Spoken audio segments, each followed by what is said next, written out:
పరమేశ్వరుడు అందరికీ తండ్రి. ఏదో మంచి వాళ్ళకి మాత్రమే నేను తండ్రి, దుష్టశక్తులకు రాక్షసులకు నేను తండ్రిని కాను అన్నమాట ఉండదు.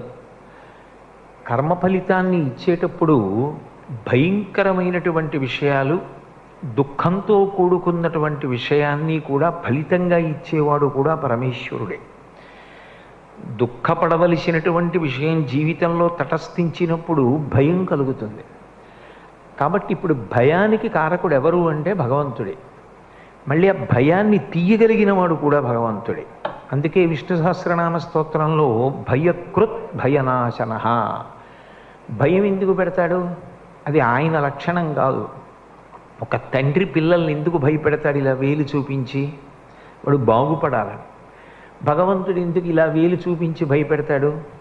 ఎందుకు దుఃఖాన్ని కల్పిస్తాడు? కాలోహి బలవాన్ కర్త